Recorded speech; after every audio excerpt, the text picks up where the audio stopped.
Hey guys, what's up? This is Riley, and today I'm going to talk about creating a numbering system for your online reselling business. The platform I use is eBay. You might use another platform, but a lot of the advice I give you could probably be used for other platforms as well. I just don't know how they're set up, so I'm just going to speak in terms of eBay right now. When you create a numbering system for your online selling business, you're going to want the numbers in your physical space to be able to be line up and be searchable in your online space. So for eBay, that means having enough digits in your number system so that it could be counted in order, basically. So, for example,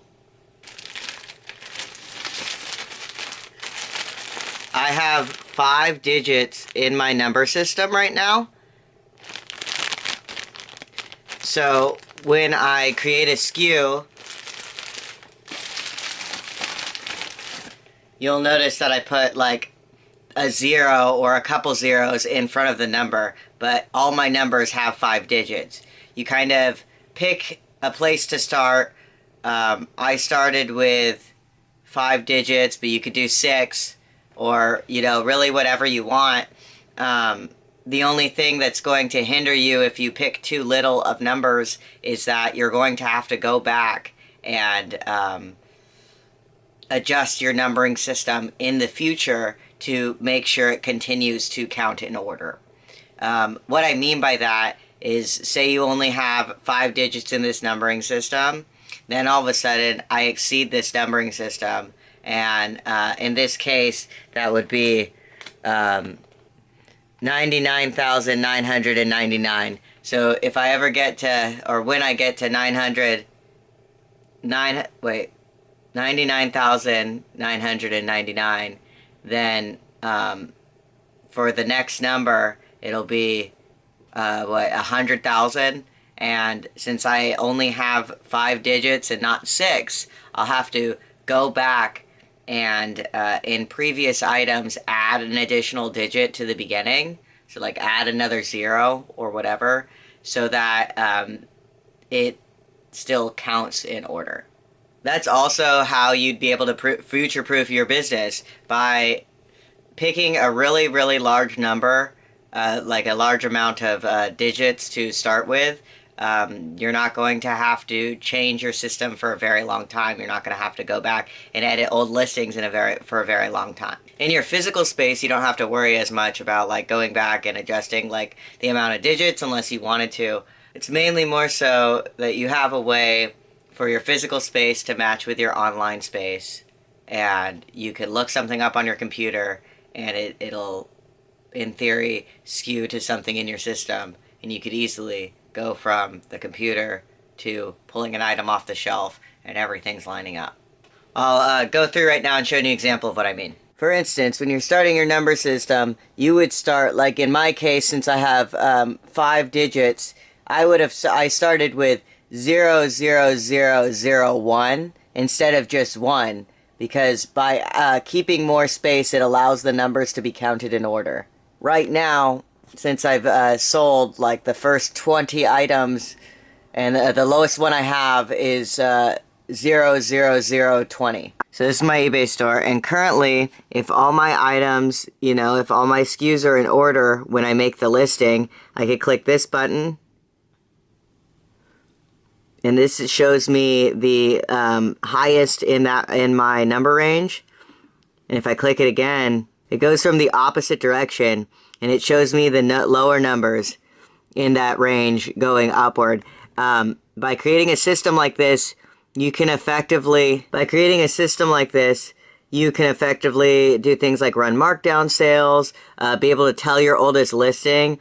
I know on here, it tells you like the time left in a listing, but I've noticed that eBay doesn't do a great job at actually keeping track of what the oldest items are.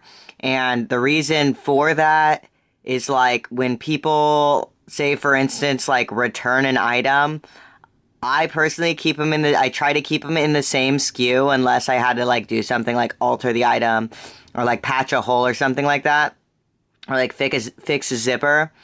Um, but when an item gets relisted after either being sold, not paid for, or returned, etc., it gets a new like listing time. Like if you go to like this just tells you time left, but if you go to like marketing and say like discounts, right? And say I'm like starting a new campaign and I want to do like a sale event. And say, for instance, in my sale event, in my sale event, I want to like mark items that have been on, because you can order it by days on the site. Say I want items that have been on the site for like 100 days, right? At least. So it has the end date. You'll see, you used to be able to see, oh, it has days on site, right?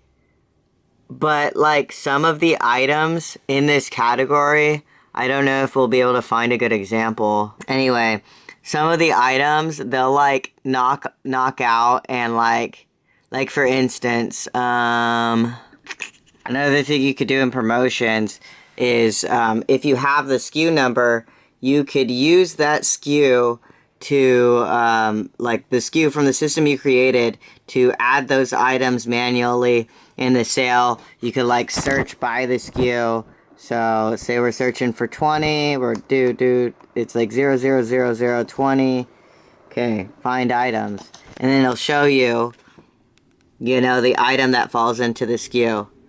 Like, I don't have a good example right now of one that got popped out of the number range and now doesn't, like, search easily by days on the site, but it does happen sometimes. If you, for instance, just add an extra number at the end of this, right, I'll show you how it changes the numbering system. So now I have 6 digits on here instead of 5, and then I will revise it.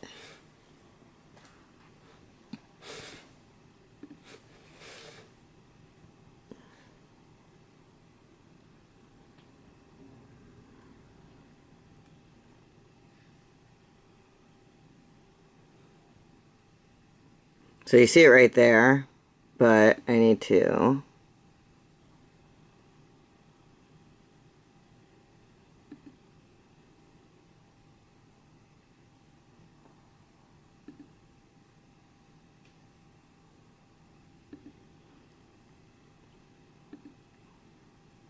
it's weird. I feel like it kind of organizes the number as if it was like a fraction of a number or something. Because you see 0022, and this one is 000223. That if you had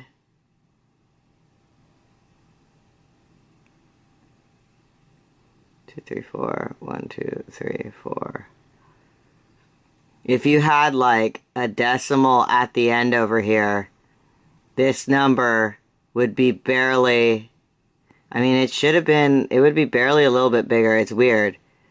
I don't completely understand why it does that or what it's going off of to put it there, but this is 223, and now it's listing right after 22.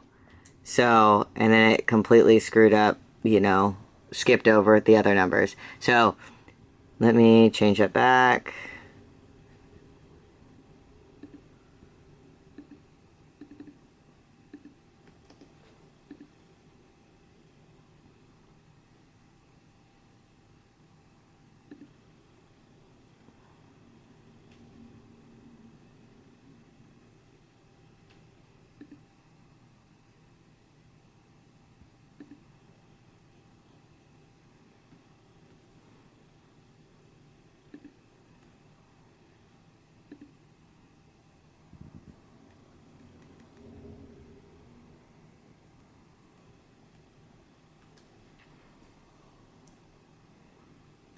So slow today.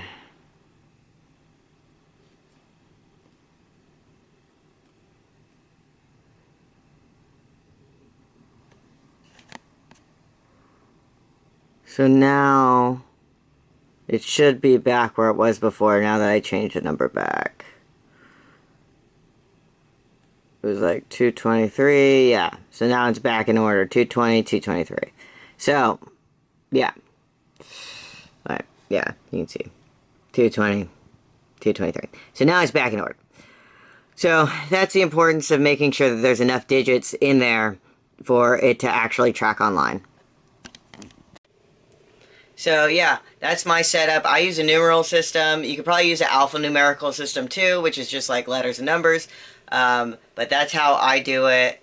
I have 5 digits in my SKU system right now, and when I run out of numbers, I'll have to go back and start from the beginning and just add another 0 to make sure that it keeps tracking properly. Hopefully this helps you create a number system for your inventory setup, and thank you guys for watching. I'll catch you guys later. See ya.